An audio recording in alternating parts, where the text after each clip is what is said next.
It is 5:16. Let's take an early break. We'll get your calls lined up. We'll get your texts lined up. And maybe we'll talk a little bit about that cyberware attack when we return from the break. In May, the world was shaken by the biggest to date ransomware attack.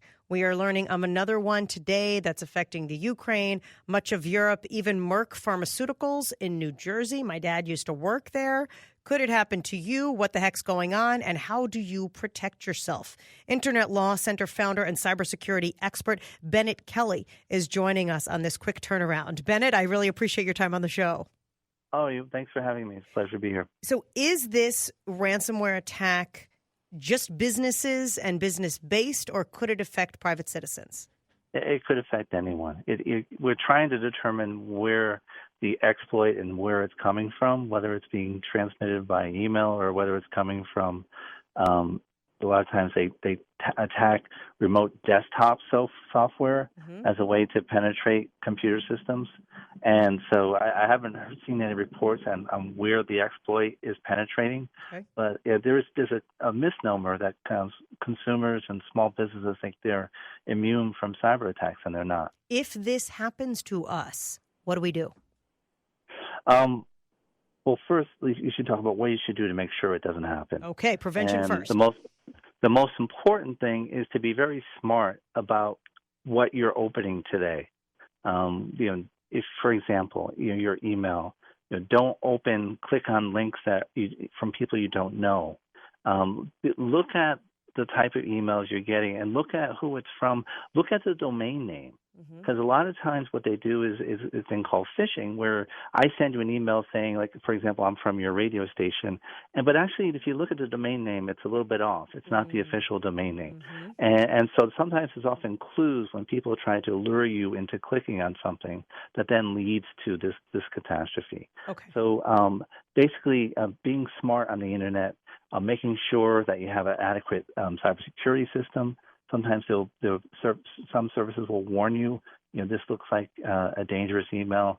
Don't click on it. And so that's the first thing. But if it happens, and then first you want to make sure if you have a backup. If you have a backup, that's what they're playing upon. A lot of people don't back up their systems, and so what they're saying is basically, I am holding your computer hostage, and if you want it back, just pay by Bitcoin this amount of ransom, and you'll have it back. Counting on the fact that you don't have it. If you have a backup, you just shut it down and reload the backup and say, bye-bye. Okay, so how does one get a backup? Does that just mean you back up your system to the cloud? You back up your system to the cloud, back up regularly, and so you want to, obviously, before you say bye-bye to them, you want to make sure you do have a backup. But that is a very vital way of protecting yourself from these attacks. Okay, what if you don't? Are you screwed? That would be one word. Well, just being honest here. This is radio. And so, yes. For example, there have been companies who've been held, hostage for days. In fact, this may shock you, but, police stations have even paid the ransom because they needed to get access to the data. They had no other mechanism. Wait, but do they really release you, or do they just up the next ransom? They say, oh, thanks for the 30,000 Bitcoins. Now we want 50 more. Why would they give it back? You hit on the prisoner's dilemma.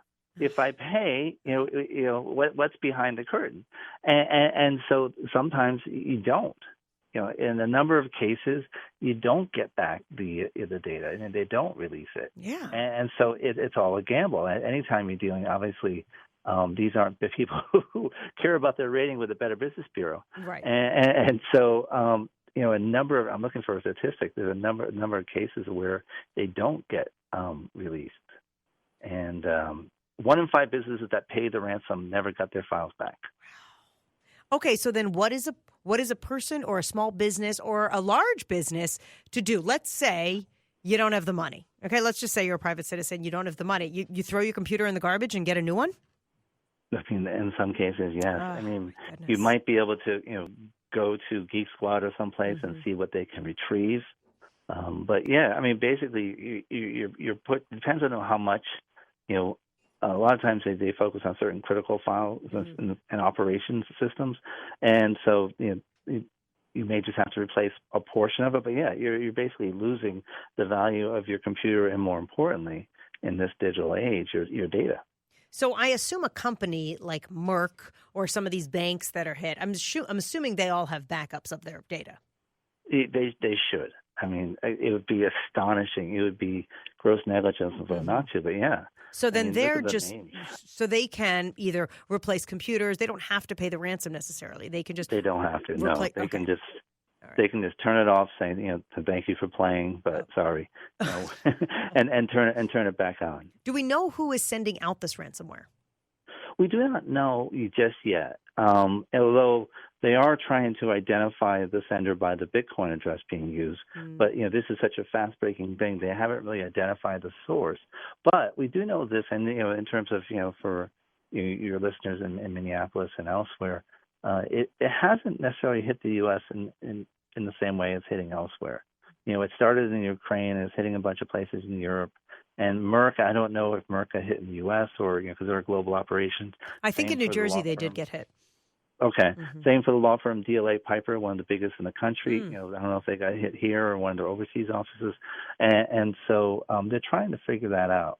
And what's interesting is that to a certain extent, if you want to have some national pride in this may be made in the USA. Oh gosh!